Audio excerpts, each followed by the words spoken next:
TikTok ruined my kid's life. Now I'm suing it with 5,000 other parents. So it's like a class action lawsuit that's going on. It says, when Brittany Edwards discovered a distressing post on her 12-year-old daughter's TikTok account indicating thoughts of self-harm, she was beside herself. Quote, at first I was pissed off, I was angry, I was upset, she said. I didn't understand where this was coming from or why she said that or why she posted that. The single mother of 3 was informed of her post when another mom texted her to ask if everything was all right. So she didn't even know that this was happening. She says, I'm like, what? What do you mean? What's going on? Because I'm at home, we're all here. And this kind of feels very real to the world we live in today, where your kids are kind of... yeah, you only see the. I like the term. It says like children, like for a lot of people, they're icebergs. You only see like what's on top, and a lot of times you don't get to see what's going on underneath. And oddly enough, people online might have more access to what your children are actually thinking and feeling than you do, because people nowadays feel more comfortable sharing their thoughts with 10,000 strangers than they do the people that actually love and care about them. That is such a strange phenomenon, you know. I think a lot of that's because you're talking at them and not talking to them. Whereas, like, if you're going to talk to your parents, or even if like you're married, right, and you're going to talk to your spouse, you're going to talk to them in an interactive way. That means like we're going to problem solve, we're going to figure out what it is, but also it's going to be a collaborative thing. But also, at least for have you ever? There's like this trope that like men want to solve the problem, women just want to vent. Right? Yeah. When men talk about problems, it's okay. We need to find a solution. We need to solve this problem right here and now so we can get it figured out, because you want to alleviate that stress that the problem is causing. Yep. Women seem to alleviate stress by venting their problems, even if they're not necessarily looking for a solution. Social media is very much that. You're venting your problem without actually looking for a solution. So it might appeal more in that sense to a lot of people to be talking at people rather than talking to somebody that might actually be able to help them solve it. Sure. Does that make sense?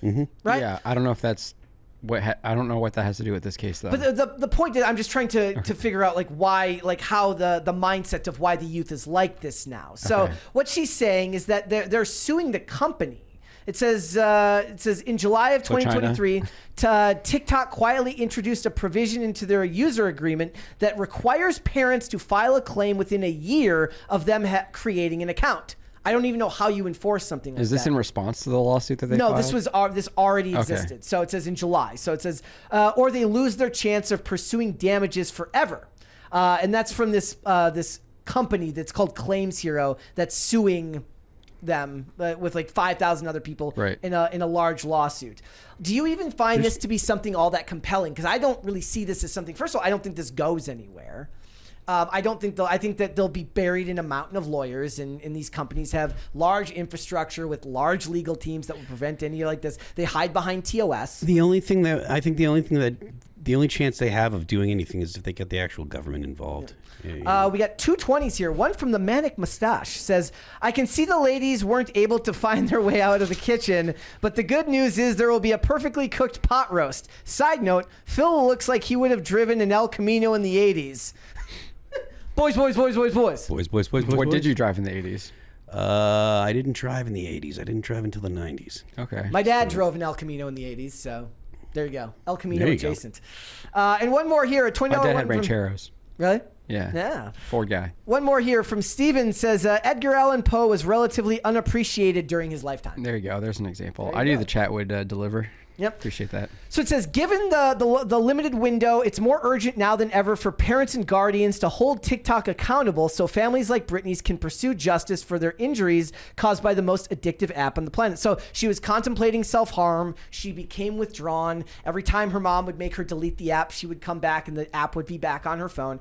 And I have to wonder whether I actually believe that this is the app's fault. I believe that the app is absolutely evil in a lot of ways towards children, but I don't know if the culpability can be put at their feet. I believe that the parents are the first line of defense in trying their best to actually, it's kind of like when we talk about a lot of these other topics, I'm like, is it really the government's job to get involved here? Or is it a family's job to more, vigorously monitor what their kids are consuming, right? The first line of defense is your family. Does it have to be an either or? Can it be both? I'm just deciding where you put the focus first, right? Have you exhausted every option you have as a parent before you go the legal option? Well, I definitely think that these companies do hold responsibility. I mean, they know what they're doing. I mean, we've seen Facebook release data that definitely shows that they know what they're doing to a lot of these young girls that use their Instagram and everything like that, and how it affects them mentally and everything like that. And they haven't really made any kind of changes to that. We've also seen them get exposed for pushing a lot of illegal content, and then they say that they've done a fix, and then the next week it's back. So Jonathan Haidt has talked a lot about the damage social media has done, especially to girls. Yeah. It's pretty bad. So I do definitely think that these companies do hold a responsibility to the damage that they're doing. I mean, I don't think it's just on the parents. I think the parents obviously should be more involved in monitoring a lot of that stuff and maybe trying to figure out ways to get help for their child, get them off of that addiction, because it sounds like this child is definitely addicted. But maybe seeking a therapist or something like that. The person involved here, they said they're now in therapy, they're working on it and stuff. So like it does that. sound like the parents are trying to take steps to mitigate a lot of that stuff and are working on that as at least once they figured out like if this was happening, and obviously they maybe need to be a little bit more involved. I get it. Like I'm a father of two. I have two young children, so this is definitely something that like I'm worried about, anxious about. Yeah. And my eldest is a girl, so that is definitely something that I fear. So you just got to be able to like navigate that stuff and be on top of that, and sometimes you're just not going to be all on top of it because you're working a lot too. So and I get why they might not be fully on top of that, and so I definitely think that I'm kind of rambling right now, but I definitely think there is some kind of responsibility that these companies do have when they're doing this stuff, especially when they have the research that they've done. They've done the research. They've seen all this stuff. They know these negative effects are happening. They don't do anything to do it. In many times they're actually trying to get this stuff. They are trying to create these outcomes and things like that. So I definitely think there is a responsibility for them.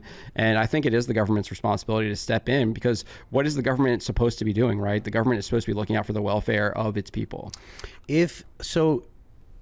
Generally I am, very, very hands off with the government and stuff. But if it's true that a lot of the algorithms are sophisticated enough to essentially control people's minds, it's not direct mind control, like direct brainwashing, but it's really, really, really addictive. Thank you, guys.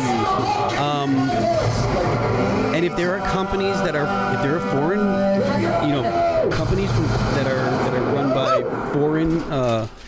foreign governments that are producing products to be released intentionally in the U.S. that are looking to compromise, Americans, maybe it is something that the government should do something about. There's a $20 one here from Pat the Plumber who says, "Hello, gents," and Brett. That's just insulting. Thank you. That was the intent. Thank you. If a kid can't stay off TikTok, then the kid shouldn't have a phone.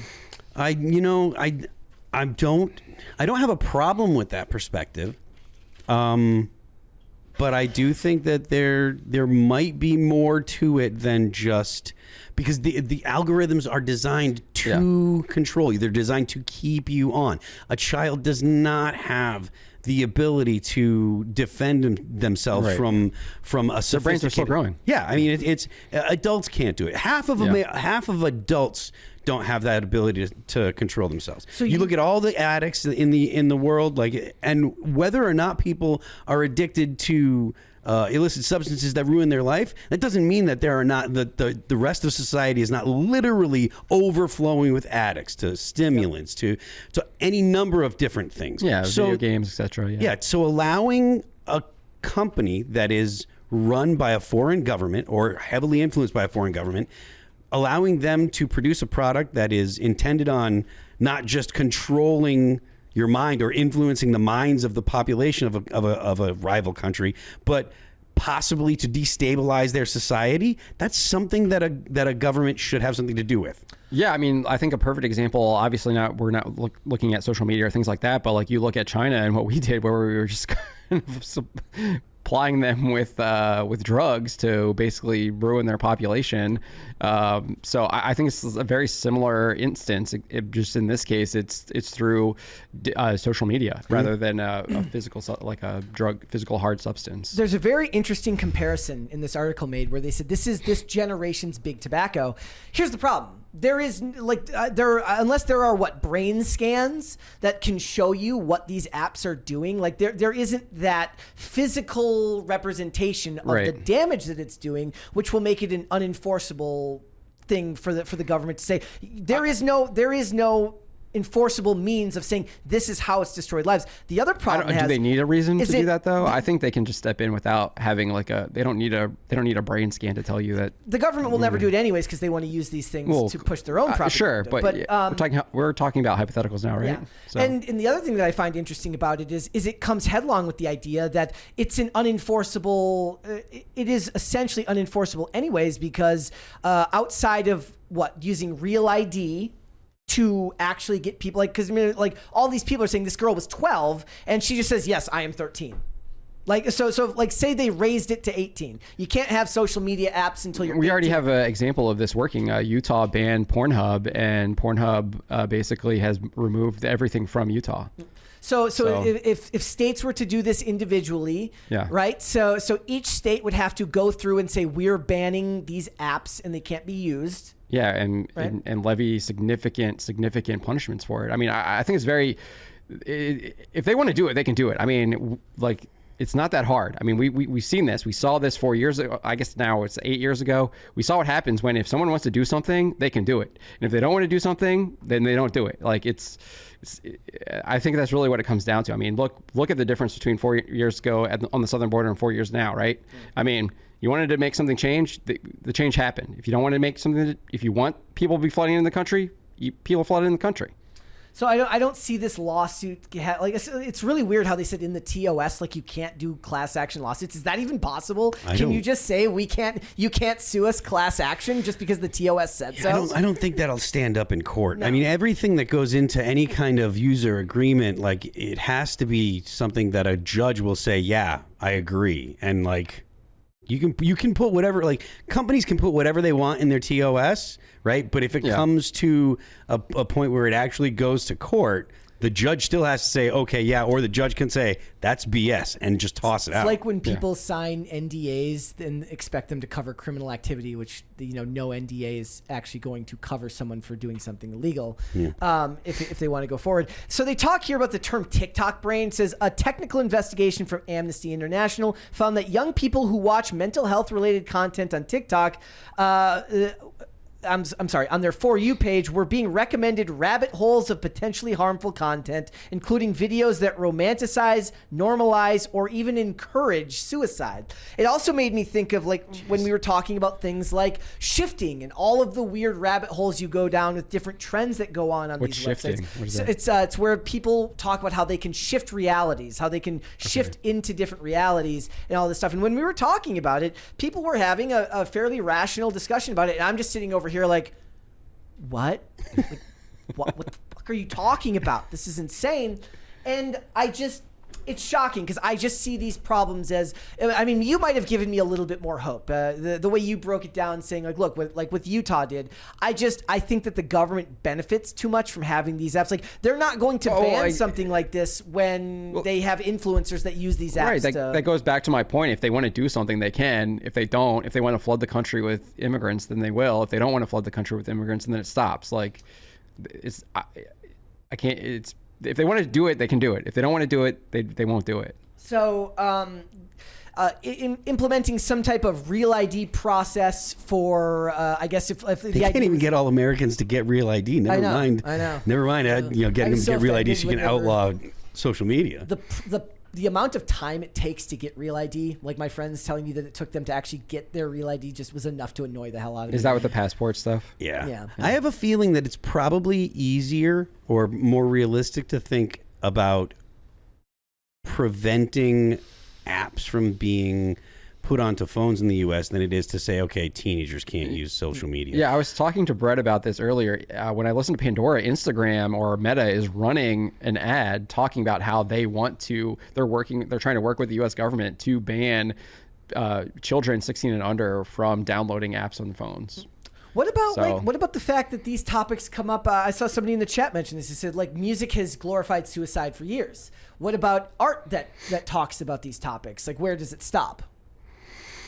I don't know. I mean, the topic of suicide, like, I think that when it comes to suicide, whether it be, in this particular case or whether it be stuff about I think that suicide, you need a whole lot more going wrong than just an app or songs for suicide to be an actual realistic option. When it comes to destabilizing society, that's something that is small, that happens through apps. Whereas I don't think apps make people kill themselves any more than I think songs do. I think the situation is more of a broad effect on society than individuals. Yeah, I mean, obviously you were talking about how they have some kind of data that is showing that they are being fed this like rabbit hole. And it also sounds like it shows that they do have information about how it is affecting their psychology, I guess, or how you said that. So it does sound like there is some kind of hard evidence that they are going to be presenting in the case to show that this stuff is detrimental to these people that are engaging in this. I think of this and I think back to the idea that the topic in the 90s, like, do movies cause violence? Yeah, or did video games video games cause violence? And everybody, and I think even by not that long after, people said, look, your life has to have a whole lot of other things going wrong to just assume that playing a violent video game is going to lead you to do violent things is kind of absurd. Now, if you are playing violent video games, you live in an abusive household, you are being mentally and physically terrorized by those around you. Yes.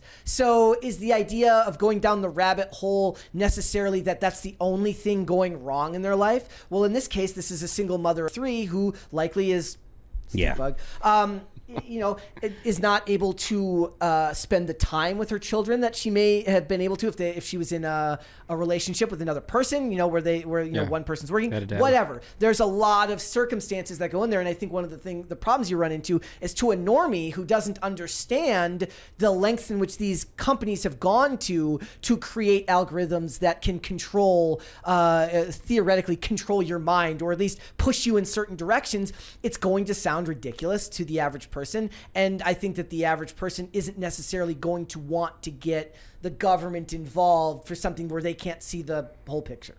Yeah, I definitely understand that argument, but I mean, I feel like I've made this argument a couple of times throughout the show, is that the stuff that you are taking in, they're making this to influence you. You listen to these people, they tell you that they're trying to influence you. They tell you that they're trying to change your habits. They're trying to change your behavior. They're trying to change the way people look at the world. I mean, these people are very open about what they're trying to do. Yeah. And I think there's a lot of evidence that it does indeed work. Why would you do it if it didn't work, right? Yeah. And so they are trying to do that. And then I also think that, go ahead. Oh, no, go ahead. Oh, I thought you had your hand up. And then, so again, it goes back to my argument about, I think the government does have a responsibility to step in when you're seeing, especially stuff like this, taking place, where you're seeing, it's not just this one girl. I mean, we're looking at, you said 5,000 people are part of this class action lawsuit. And so not only is it 5,000 people, there's probably hundreds of thousands of people that this is affecting, maybe even millions. So, and I think the government does have a responsibility to protect its citizens for the common good. And if this app is leading people to do this and they have lots of evidence for it, I mean, I think it's time I think it's very clear the government needs to step in and stop it. Thanks for watching. Listen to full episodes of Pop Culture Crisis on Spotify. Keep up with us on social media and make sure you subscribe and ring that bell so you never miss the show. Bye, guys.